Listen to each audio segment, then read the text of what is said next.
Chernobyl. Vocês acham que Chernobyl aí era aquela menininha da escola de vocês que fica com todo mundo? Radioativa. Não é, rapaziada. Não é. Chernobyl, caso triste que ocorreu em Pripyat. Pripyat. Bora ver um vídeo de Chernobyl? Casos reais. Ok, ok. É do canal Casos Reais.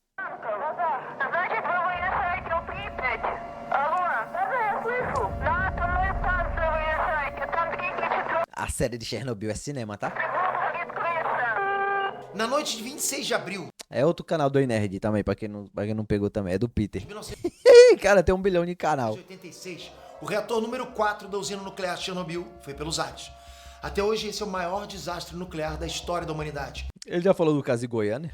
É um pesadelo Goiânia. que trouxe pra luz aquilo que era invisível. Já fiz um seminário sobre isso aí. Achei esse caso muito massa. Assim, é triste. Triste. Sabe o que é triste? É triste, Bara. É um caso triste. Mas é porque é muito incomum, né? Então, chama atenção. Os perigos da radioatividade. Mas também é um pesadelo que trouxe pra O bombeiro, né? luz a história de heróis que abdicaram de tudo para impedir algo muito maior. Chernobyl é muito mais do que um meme. Muito mais do que uma expressão engraçada na boca dos mais jovens. Perto ali de 100 De Goiânia. Não teve o caso lá, boy, do Césio? Conhece, não? pessoas morreram da pior maneira possível por causa da radiação. Outras 9.000 podem ter morrido de câncer nas últimas décadas, pelo mesmo motivo. Cerca de 500 mil de pessoas trabalhou de alguma forma. Não, bizarro. É tipo assim, você viver com câncer depois por conta de tua família morava perto, mas conseguiu fugir. Tu é neto e tu tem essa desgraça. Olha que bizarro. Mas é porque altera DNA, né, velho? Pra Bizarro. A radiação é algo estranho demais. lidar com o resultado da catástrofe de Chernobyl. Seria impossível contar a história de todos esses heróis. Então a gente separou aqui 3 histórias daqueles dias. Legal, São legal. 3 heróis que o mundo nunca deve esquecer. Provavelmente ele vai pegar um bombeiro. Vai pegar o maluco que tava tirando pedra de cima do. Um dos malucos que tava tirando as pedras de cima do prédio. E provavelmente um dos mergulhadores. Quer apostar que vai ser esses 3? Eu não conheço por foto, não. Fala pessoal, Peter aqui. Bom, um teste mal executado no pior momento, né? Uma imensa burocracia para lidar com o resultado desses erros. Um sistema onde manda quem pode e obedece quem tem juízo. Não, esse teste em si era bizarro. Não, os caras estavam fazendo um teste pra um negócio desse não acontecer. E aconteceu durante o teste. Olha que bagulho bizarro. Uma força primordial do universo que o homem tenta conter. A combinação de todos esses elementos resultou no inferno nuclear que ficou conhecido como Chernobyl. O objetivo desse vídeo não é apontar os culpados. Já tá tudo muito bem documentado. Boa parte dos responsáveis já pagou um preço bem alto pelo erro, seja na justiça dos homens, seja na justiça divina. Eu imagino como é que esses malucos se sentiam. Assim, nem todos, né? O capitão lá que negou até o final que ele não teve culpa, aí os caralho. Desgraçado. Mas os outros que realmente eram homens bons, que só estavam trabalhando, acho que se sentiram culpados pra caralho, porque o tanto de desgraça que aconteceu. Uma zona de exclusão cerca Chernobyl Não, é bizarro esse caso. hoje. São 30 Como é que uma usina nuclear estoura, aí tá se espalhando pelo mundo, tá se espalhando por todo canto. Ei, mano, vamos avisar aí pro povo. Não, não avisa não, mano. Esconde, fala pra ninguém não, que isso aí... Isso não fala, não aconteceu nada não, pô. Fingindo que nada tinha acontecido. Mano... quilômetros quadrados onde ninguém pode entrar sem autorização. São 2 cidades abandonadas. Foram mais de 100 mil pessoas que precisaram ser evacuadas. Todas as histórias que a gente vai contar hoje são de moradores, são de pessoas que de alguma forma estavam lá na cadeira do diabo. É bizarro demais, pô. Quando estourou, é porque, obviamente, a radiação é muito linda, mas é perigosa, né? Todo mundo se reunindo assim, ó, pra olhar. O radiador explodido, pega no fogo e aquele brilhão no céu. Bonito, mano, lindo. O brilho da morte, como já dizia o do Césio, né? Tentando impedir algo pior. Nem todos os nossos personagens sobreviveram, mas foi o esforço deles e de muitos outros que impediu a devastação da Europa. Esse vídeo é a história dessas pessoas. Esse é o caso real do desastre de Chernobyl. Heróis de Chernobyl. Ó, eu gosto de documentário, eu gosto. E esse vídeo é vibe isso, né? E se você gosta de vídeos como esse aqui, que são casos reais, só que contados sob a perspectiva de pessoas, histórias como você nunca ouviu, se inscreve nesse canal. Eu tenho certeza É que nem os animais, né? que você não vai encontrar. Os animais radiativos lá é os que tem aquelas cozonas. E aquelas cozonas, rapaziada, já é exatamente pra isso, tá ligado? É pros animais ver, tá ligado? E falar, ei, mano, come esse bicho aí não, que esse bicho aí é complicado. Exemplo, a cobra coral, linda, linda, linda. Mas qualquer animal que olhar a cobra coral, sabe que não pode mexer com ela não, pô. Aí nem mexe não, porque a bicha é venenosa. Aí já tem a coral falsa que é safada e fala, e se eu ficar... E se eu vestir a mesma roupa dessa outra cobra aqui, ele? Aí pra enganar predador, ela vai lá e forma uma forma de defesa. É igual lá nas cores. É legal isso. Outro canal como esse aqui. Existem sim canais que contam história, contam relatos, mas não na perspectiva de pessoas, como a gente traz pra vocês. A gente realmente quer trazer uma coisa diferente. E a gente faz isso com muito carinho, com muito estudo. Esses vídeos dão muito trabalho, mas saber que vocês estão gostando e estão se inscrevendo nesse canal, que é um projeto novo da gente, do nosso grupo. É uma satisfação gigante. Então se inscreve nesse canal, que eu tenho certeza que vocês vão gostar demais. E eu convido vocês também a maratonar os outros vídeos que a gente fez aqui no canal, que são muito poucos. A gente começou há pouco tempo. E obrigado por isso. Legal. Rapaziada do canal gostar, a gente vê outros, hein? Quem sabe, quem vai ver no YouTube aí quiser recomendar outro canal, o vídeo desse canal aqui, fica aí, à vontade. Mas quiser também mandar um pix pra nós, eu aceito. Não volte. Foi isso que o Alexander Leletchenko escutou do médico no hospital improvisado de Pripyat. Leletchenko já tinha feito demais, já estava condenado, já tinha recebido uma dose de radiação muito maior do que o limite permitido pelo corpo humano. É o bombeiro. Ele não escutou a ordem. O Alexander Leletchenko saiu para fumar e fugiu do hospital. Ele voltou para continuar ajudando. Isso era parte dele. Isso era dever dele como engenheiro eletricista da usina nuclear.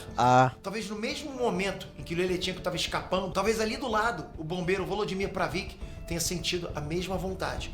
Talvez Volodymyr Pravik tenha visto o outro indo embora e pensado a mesma coisa. Eu tenho que voltar, meu trabalho não acabou. Mas Volodymyr Pravik não tinha mais forças. O que ele tinha que fazer, ele já tinha feito. Feito até demais. Feito além do limite. E talvez, no mesmo momento, Alexei Ananenko estava afastado de tudo aquilo, refletindo sobre tudo aquilo. Talvez aguardando o momento dele para abraçar a morte. Talvez apenas fazendo as malas para nunca mais voltar. Para entender o papel de todos esses personagens, a gente tem que recuar algumas horas no tempo. E vamos ter que entender um pouquinho É bom que o nome dos caras era tudo igual, de pô. como funciona uma usina nuclear. O material radioativo no núcleo de uma usina sofre fissão nuclear. E essa fissão gera o calor que move as turbinas e gera energia. Basicamente, toda energia no planeta vem da mesma forma. Uma turbina que gira. Essa turbina pode girar pela força do vento, pode girar pela força das águas de uma represa, pode girar pelo calor gerado pela queima de carvão ou pela queima de material nuclear. Não Perfeito. tem mistério. Só que uma usina nuclear tem um detalhe adicional. É, vídeo de aula. Mesmo depois que você desliga o reator, uma parte do material continua queimando, continua gerando calor. Gerenciar a temperatura de um reator nuclear é muito mais complicado. É claro que ninguém quer trabalhar em cima de um barril de pólvora. É por isso que testes de segurança são realizados o tempo todo em usinas nucleares. A função do teste é garantir que tudo vai dar certo em caso de acidente. Em Chernobyl, o teste causou acidente. Caralho, que desgrama. Um teste em 1982 mostrou que tinha falha na usina. Essa falha foi corrigida. A usina foi testada de novo em 1984 e não deu certo. O mesmo teste foi repetido em 1985, mas não gerou relatório porque o equipamento de registro estava com defeito. Vai vendo. O mesmo teste foi programado para rodar em 1986. Em 26 de abril de 1986, para ser exato, foi quando absolutamente tudo deu errado. A ideia era simular o resfriamento do reator durante uma falha de energia. Pô, mas tá bem, bicho. Tipo, se faltar a luz geral, né, como é que a gente resfria o reator atômico? É porque assim, só vendo já dá pra perceber que não é tão interessante, né, cara? Como é que tu vai pegar um bagulho que tá quente pra caralho e largar água em cima? É uma ótima pergunta que precisa ser respondida. Só que tinha uma falha estrutural na usina de Chernobyl. O teste gerou um pico de energia absurda. É bizarro, mano. A água utilizada para resfriar o reator virou vapor muito rápido, Então, gerando uma explosão. A tampa de concreto eita, tá quente pra caralho. Vamos fazer o quê? Ah, joga água. do reator voou pelos ares. Não sei como é que os caras pensaram. Tipo, tu tá fritando um negócio com óleo quente, sobe aquele fogo, tu joga água, estoura. O incêndio do reator não foi apagado. A gente tinha ali uma cúpula da usina explodida, o reator exposto e queimando. As portas do inferno foram Olha essa cena aqui, mano. abertas e o Essa cena aqui é bizarra, mano, do helicóptero se desfazendo. Alexander Leletchenko tava lá. Inclusive, eu vi um vídeo Exposto e recentemente queimando. que falei porque ele bateu num cabo de aço que tava em cima. As portas do Ali. inferno foram abertas e o Alexander Leletchenko estava lá, na hora da explosão. Leletchenko, ele teve uma infância marcada por perdas, por escolhas. O pai dele escolheu ir embora, abandonando toda a família ao próprio destino. O jovem Leletchenko queria voar, queria ser piloto da Força Aérea Soviética. Ele foi dispensado da escola de preparação de pilotos porque a União Soviética estava reduzindo o contingente. Leletchenko passou a cursar a escola preparatória de pilotos de aviação civil. Não era o destino dele. A mãe dele adoeceu e faleceu. Leletchenko se viu forçado a abandonar o sonho dele e seguir uma carreira diferente. Uma carreira mais prática. Engenharia elétrica. Foi assim que o Alexander Leletchenko se formou entre os melhores no Instituto Politécnico de Kiev. Ele trabalhou em outras 2 usinas termoelétricas e então decidiu. Ele escolheu ir para a usina nuclear de Chernobyl. Bish. Era 1975, 11 anos antes do acidente. Na ausência de uma figura paterna para guiar a criação dele, Leletchenko se tornou ele mesmo uma figura paterna. Ele adotou os novatos. Como um veterano em Chernobyl, ele cuidava dos novos funcionários com uma dedicação que nunca foi esquecida. Leletchenko se tornou o paizão que todos amavam no departamento de engenharia elétrica da usina. Ele era a combinação perfeita de experiência com acolhimento. Ele sempre tinha tempo para escutar os subordinados dele, do engenheiro júnior ao operador de solda. Ele desenrolava os problemas para os outros, de uma forma que ninguém saísse prejudicado. Fora da usina, esse calor humano continuava. Leletchenko ia para a floresta com a equipe para coletar frutas, para catar cogumelos. No dia da explosão, o Alexander Leletchenko estava de plantão. Imediatamente, ele entendeu que tinha um risco de reação em cadeia. Tinha o risco do hidrogênio disponível na usina vazar e provocar uma explosão ainda maior. E isso é algo que marcou Ai, dentro, Murilo, vai te fuder, meu irmão. mais o desastre Nem todo mundo tava lá não, lutando não contra a Rússia, não. de Chernobyl. Por pior que ele tenha sido, né, em todos os momentos houve o risco de piorar ainda mais. Leletchenko enxergou essa ameaça e entendeu o que precisava ser feito. Ele entrou na sala de controle do reator 4. Antes dos bombeiros, antes das equipes de resgate, antes de tudo. O Alexander Leletchenko caminhou entre os escombros. Ah, tá, é ele quem abaixou as valetas pra entrar água, né? Grandes pedaços de grafite contaminados enchiam o chão. Ele foi desviando de tudo, sem pensar em si próprio, sem pensar nos riscos. Ele desligou a válvula de fornecimento de hidrogênio, se segurando para não vomitar, se segurando para não desmaiar ali mesmo. Ele reuniu todas as suas forças para fazer o caminho de volta até os chuveiros de descontaminação. Pesado, cara. Então alguém avisou. Ainda tinha outro fluxo de hidrogênio passando pelos canos em direção ao reator.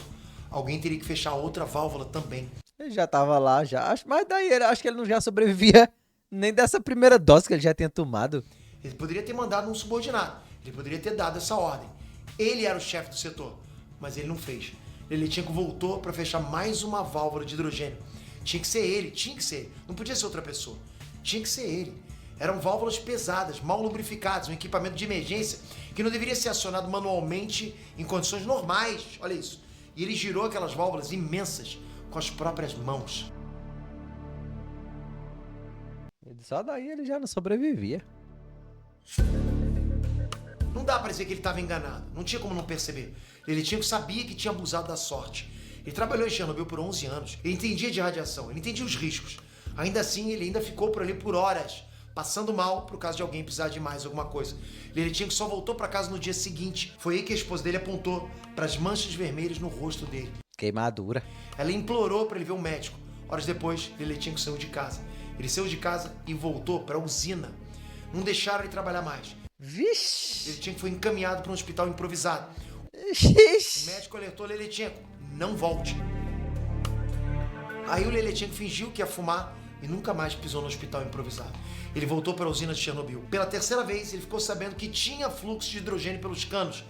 Ele era muito bom, maluco demais. Acho que eu dou um pouquinho dos dois. Pela terceira vez, o Alexander Porque como ele já trabalhava com isso já, acho que ele já tinha os conhecimentos disso. Leletchenko entrou no inferno e girou mais uma válvula.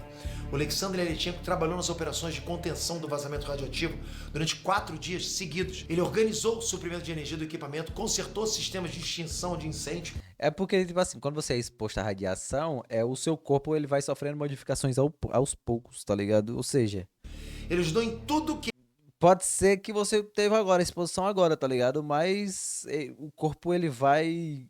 Porque ele sofre mutação, é que nem o câncer, tá ligado? Tipo, é uma célula que sofre uma modificação que se reproduz e reproduz e reproduz e reproduz e reproduz, até que o câncer fica muito grande e ele mata. É tipo isso. Aí a radiação age do mesmo jeito, tá ligado? Ele modifica as células. E lembrando que nossas células, a todo momento, estão se renovando. Então, com o tempo, de qualquer forma, você tá lascado. ele podia ajudar. Ele tinha que parecer incansável, mas já estava condenado à morte. Ele foi levado de ambulância para um hospital em Kiev e faleceu 7 dias depois. O Alexander Yalichenko tinha 47 anos. A pele cai todinha, pô. O nome E é dor pra O caralho. nome de Yalichenko permaneceu escondido por décadas. Em 2006, ele foi reconhecido pelos esforços dele e foi alçado ao panteão dos heróis da Ucrânia.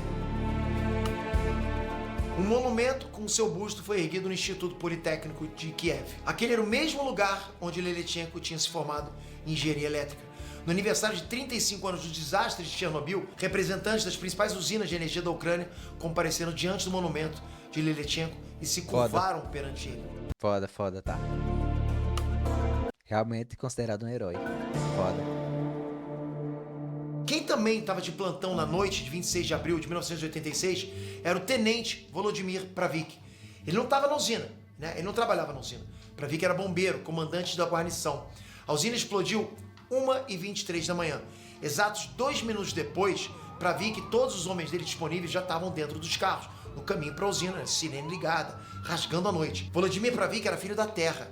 Ele nasceu e foi criado na cidade de Chernobyl. Muita gente até hoje confunde Sei Chernobyl disso não, com Júlio. Pripyat. Chernobyl era uma cidade que já existia desde o século XII, com uma longa tradição de povos nativos. Pripyat era uma cidade muito mais recente, fundada em 1970, justamente para abrigar as famílias dos funcionários da usina nuclear. Eu já ia falar isso aí agora, já ia explicar. Que Pripyat só existia por conta. Tipo assim, a cidade inteira praticamente vivia em torno à usina. Porque, tipo, lá era só os funcionários e família dos funcionários. Pripyat era mais perto do trabalho. Então, assim, os pais de Pravik viram a usina ser construída, viram Pripyat surgindo do nada. A mãe de Pravik era enfermeira, o pai dele era trabalhador da construção civil. Eles passaram a vida toda na cidade de Chernobyl. Eles amavam aquela terra, aquele povo, aquela cidade. Esse amor passou para Volodymyr Caralho, que foto triste. Pravik. Ele não quis fazer faculdade, ele não quis sair dali. Ele se alistou no corpo de bombeiros para proteger Chernobyl. O que diziam na cidade era que o batalhão de Pravik não era muito disciplinado. Diziam que ele não era um time, mas um agrupamento de indivíduos.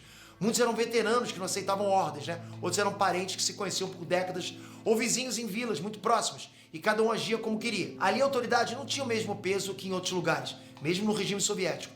Ainda assim, Volodymyr Pravik chegou no topo do comando. Ele aprendeu a comandar não pela autoridade, mas pelo exemplo. Naquela noite, aquela má fama veio abaixo. Naquela noite, aquele bando de homens mal organizados mostrou seu valor. Foda.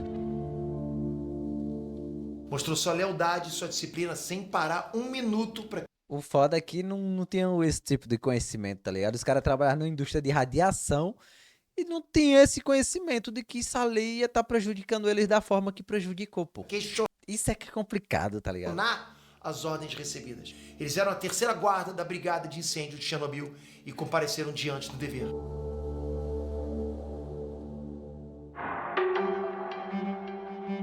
Quando o reator explodiu, no exato momento que o reator explodiu, Volodymyr Pravik estava ali no escritório dele escrevendo uma carta para a esposa. É um hábito que ele tinha sempre que ele pegava longos turnos longe de casa. Alguns homens estavam do lado de fora do quartel fumando. Então eles viram e ouviram uma explosão muito forte. Tem a história dele no documentário do Chernobyl. É muito pesado. Uma explosão que arrancou o topo do reator número 4. Todos saíram para ver.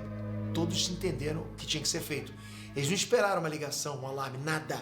Em 2 minutos, os 14 homens da terceira guarda estavam na estrada, em cima dos seus caminhões, a caminho do inferno. Do inferno mesmo. E o inferno era só o começo. Bom, antes mesmo de chegar lá, o próprio Pravik emitiu um alerta de nível 3 na região. Cala a boca, cara, é sério.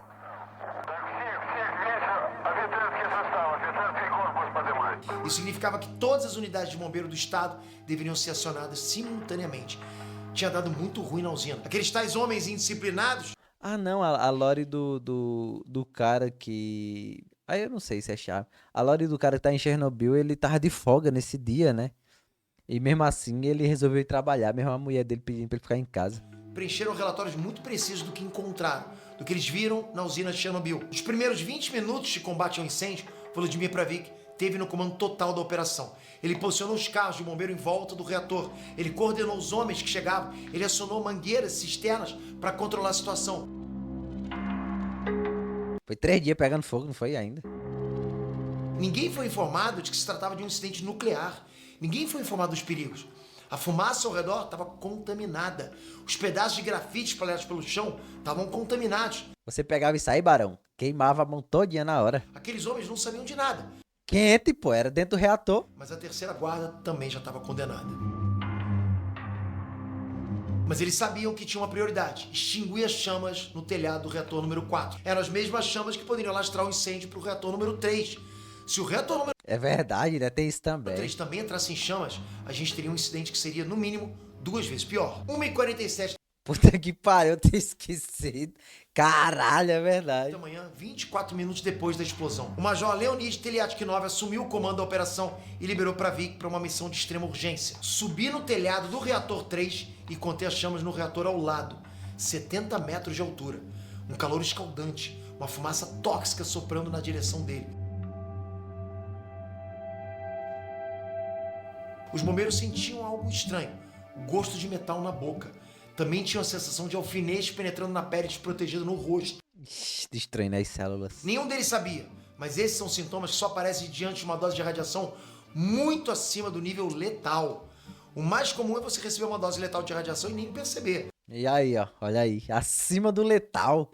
Se você está percebendo, é porque a dose extrapolou todas as escalas. Era isso que estava no ar naqueles primeiros minutos. Era a morte. Volodymyr Pravik e 4 homens pegaram as escadas do lado de fora do reator 3 e subiram. Missão dada era missão cumprida. Foram 5 minutos de subida nas piores condições possíveis, olhando diretamente para o coração da radiação, olhando para o núcleo exposto do reator 4 lá embaixo. Mas tinha fogo para apagar no telhado e eles iam fazer isso. Não tinha pressão na mangueira para subir 70 metros, né? A água saía fraca, mas era o que eles tinham para usar. O calor era tão intenso que o asfalto cobrindo o teto estava derretendo. O asfalto formava uma massa que ia grudando nas botas. Tá, a estrutura porra. inteira estava frágil e o chão podia se abrir debaixo deles. Ali em cima eles pisavam, Quente né, pra literalmente, porra. em pedaços de combustível nuclear incandescente. 1% do que é o Ceará, boy. Eles não conseguiram Quente. extinguir aquelas chamas. O incêndio no telhado do reator 4 só seria apagado às 5 da manhã.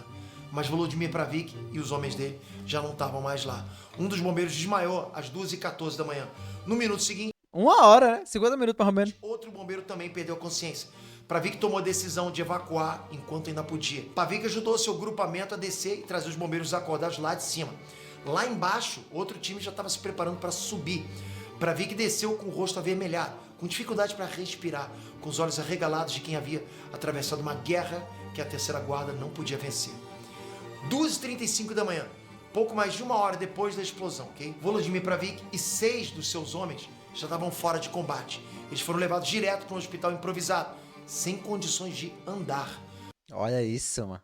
No mesmo dia, eles foram 1 hora. transferidos de avião para um hospital especial em Kiev e depois terminaram em Moscou. A mãe de Volodymyr Pravik, a enfermeira Natalia Ivanivna Pravik, ficou ao lado do filho dele até o último suspiro. Volodymyr deixou a última carta para a esposa dele. Abre aspas. Nádia, você está lendo esta carta e chorando. Não enxugue os olhos. Tudo acabou bem. Viveremos até os 100 anos. E nossa querida filhinha crescerá 3 vezes mais que nós.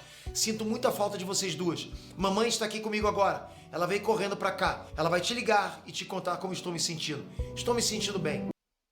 Isso é que é foda. Cara, isso é uma desgrama, cara. Porque tem na radiação, ele tem esse surto, tá ligado? Você sente tanta dor que quando você tá perto de morrer, ele libera, tá ligado? Sei lá, mano, que porra é no corpo, endorfina. Você não sente, você se sente bem. Você se sente bem, tá ligado? Provavelmente ele escreveu essa carta aqui quando ele tava passando por isso, que ele falou, não, realmente agora eu vou ficar bem agora. Agora sim. É bizarro.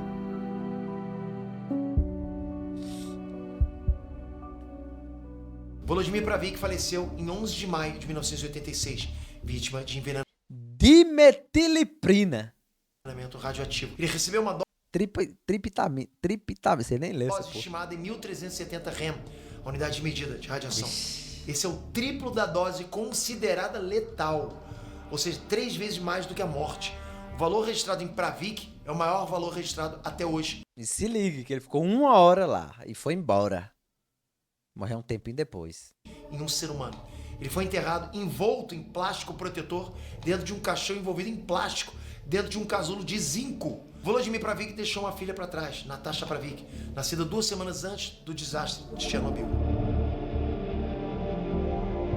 Na madrugada em que Pravik estava sendo levado para um hospital improvisado, Alexei Ananenko estava dormindo o sono daqueles que ainda não foram chamados para cumprir seu dever. Ironicamente, Ananenko acabou se tornando o ponto central de uma lenda que dura até hoje.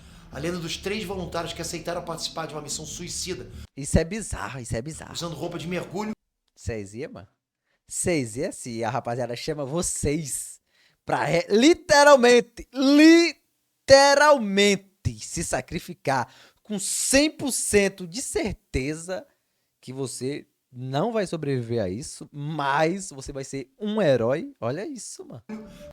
Ele foi lá e aceitou.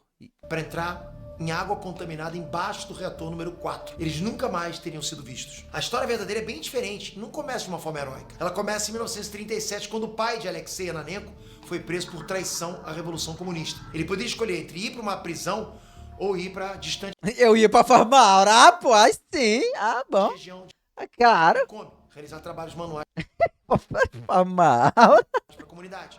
O pai de Ananenko escolheu liberdade, mesmo que numa região quase vazia. E foi ali que ele conheceu a mulher da vida dele. Desse destino inesperado, nasceu Alexei Ananenko. Essa história também continua de uma forma nada heróica. Alexei Ananenko se formou em engenharia e escolheu trabalhar em Chernobyl por um motivo muito prático: ter um lugar para morar. Na época, Pripyat estava em expansão. A usina ainda estava sendo construída e funcionários... Se eu ia... Não sei, cara. Eu realmente não sei, tá ligado? Eu não me vejo aceitando. Mas eu também não me veria negando, não. Depende das minhas motivações. Acho que depender da minha... Hoje, eu não sei não, tá ligado? Mas eu morando lá, dependendo das minhas motivações, poderia ser que eu fosse. Recebiam apartamentos do governo. Alexei escolheu aquele emprego... O Gulag é bom, Murilo, que você pode voltar à vida, não é não? para ter o próprio apartamento dele. Ó, se eu parar essa história por aqui, talvez você tivesse a impressão de que essa é a história de um pilantra, né? Um egoísta que cresceu com mágoa do governo, né? Alguém que não estava disposto a sacrificar 1 centavo pelo bem coletivo. Só que não. A história de Alexei Ananenko continua e prova pra gente que não importa a sua motivação inicial, não importa a tua origem. Ah, mas eu tava pensando no Gulag do Call of Duty lá, que você morre, vai pro Gulag e matou o cabo e volta. Sabe, não importa a raiva que você sente pelas injustiças do país. Mas se o incidente for sair onde você mora? Eu ia nada. Oxente, eu ia mergulhar onde? Ia precisar mergulhar em água, mano. Tu é burro, é? Aqui só tem seca. Não ia precisar mergulhar em nada, não. Eu ia. Passado. O que importa é aquilo que você aceita quando chega a hora de fazer Na areia, mergulhar na areia. diferença. Tinha que cavar. Na madrugada de 26 de abril de 1986, Alexei Ananenko dormia no apartamento dele. Ele dividia o espaço com a mãe doente. Ele não foi avisado de nada. O telefone era um luxo na época e só a diretoria dispunha desse tipo de comunicação. Alexei não era da diretoria. Ele era um entre tantos outros funcionários da usina de Chernobyl. Então ele acordou, trocou de roupa e desceu para tomar um café da manhã na padaria. Foi aí que ele viu algo fora do comum. Um caminhão lavando as ruas com um tipo de espuma. Como assim? O caminhão de limpeza usava água, né, quando passava. E agora estava usando espuma. Tinha alguma coisa nas ruas que precisava ser descontaminado. Alexei ficou com aquilo na cabeça, né? Tomou café com aquilo na cabeça. Pegou um ônibus com aquilo na cabeça. Ninguém comentava nada, porque ninguém sabia de nada. Tudo foi abafado nas primeiras horas. Alexei então viu o que sobrou do reator 4. Ele viu a movimentação. O emprego dele dos sonhos, né? O apartamento dele na cidade não significava mais nada. Os habitantes de Pripyat e Chernobyl foram evacuados nos dias seguintes. Essas 2 cidades permanecem abandonadas até hoje. Olha lá, meu amigo. Os prédios ainda estão lá, sabe? Bizarro, As bizarro. escolas ainda estão lá, as padarias ainda estão lá, os supermercados, as delegacias, os praças, tudo. Todos os automóveis usados em Chernobyl ainda estão lá. Foram descartados. Os móveis ainda estão lá. Né? O tempo consumiu tudo. O apartamento do Alexei e a mãe dele ainda tá lá. Os dias se passaram e a crise continuava. 10 dias depois da explosão, Ananenko foi chamado de volta para a usina. tinha um servicinho para ser feito. Alguém tinha que entrar debaixo do reator 4 e drenar a água acumulada. As válvulas tinham que ser abertas manualmente. Se isso não acontecesse, tinha o risco do calor do reator transformar toda aquela água em vapor. O vapor ia adquirir pressão e levantar o reator. O reator poderia saltar igual a tampa de uma panela de pressão mal fechada. Oficiais do governo convocaram Alexei Ananenko, Valery Bespalov e Boris Baranov para fazer esse serviço. Eles conheciam aquele subsolo. Eles sabiam quais válvulas precisavam ser abertas para drenar o líquido. O equipamento de proteção que eles receberam eram só roupas de mergulho. Sabe, daquelas pessoas Caralho. que você compra em loja esportiva. O governo deu para eles medidores de radiação, roupas de mergulho Ah, vai ser muito importante eu medir a radiação. e um tapinha nas costas. Porra, caralho, é importante mesmo medir no meio disso aqui. Deixa eu ver se tá radioativo mesmo aqui. Não eram voluntários. Não houve um discurso motivacional. Eles não tinham opção. Era um último trabalho. Nenhum deles podia dizer não. Mas também nenhum deles pensou em dizer não. A União Soviética era a terra do manda quem pode, obedece quem tem juízo. Isso não tira a força do seu heroísmo, né? A ficção e as lendas dizem que Ananenko atravessou a água radioativa na altura do peito, na escuridão absoluta. Não é verdade. Boa parte da água já tinha sido bombeada para fora pelos bombeiros e o nível já estava na altura do joelho. Mesmo assim, Ananenko guiou o grupo dele por cima de um cano que estava passando logo na superfície da água. A verdade dos fatos também não tira a força do heroísmo dele. Eles se moveram lentamente, justamente para evitar de cair na água contaminada. É, se cair era foda. Alexei levantou uma lanterna para iluminar o caminho dele e levou também uma ferramenta para o caso das válvulas estarem emperradas. Não precisou. Girar as válvulas foi muito fácil. A água foi drenada e todos os três voltaram das profundezas da usina. Ah, tá. Ah, então foi fácil demais, pô. Ah, pois, ah, bom. Ah, foi só isso, só. Ah, e até eu ia, rapaziada. O problema real é que eles tinham se contaminado. Os três passaram pelo banho de descontaminação e os porra, sensores apitaram. Eles voltaram pro banho, saíram e os sensores continuaram apitando. Oxi, pode tomar 15 banhos. De novo, e de novo, e de novo. Todos os três Pode mergulhar numa água de descontaminação. desenvolveram sintomas de envenenamento radioativo por um serviço simples, né? Mas vital. Manchas negras apareceram nas pernas do Alexei Ananenko. Não, eu tô ficando preto. Essas manchas são chamadas de bronzeado de radiação, mas não passou disso. Todos os três integrantes da tal Sobreviveram. lendária missão suicida sobreviveram por décadas. Nenhum deles morreu em consequência comprovada da radiação recebida. E Alexei acredito. Ananenko tá vivo até hoje, mas sobreviver não tira a força do heroísmo dele. Alexei chegou a visitar Pripyat décadas depois. Ele procurou lá o velho apartamentinho dele, mas não conseguiu encontrar. O mato tomou conta de tudo, né? Mas não importava mais. Ele estava vivo e bem. Ainda assim, Alexei Ananenko segue perseguido por um antigo fantasma. O fantasma da Rússia. Não é verdade, a Rússia fica atacando lá, né? Cadê Muliro? O Muliro não faz nada também. Ananenko se tornou um refugiado ucraniano depois que a Rússia invadiu a Ucrânia em 2022. O Muliro não faz nada, o Muliro, pô. Ele fugiu com a esposa dele depois dos primeiros bombardeios da capital Kiev.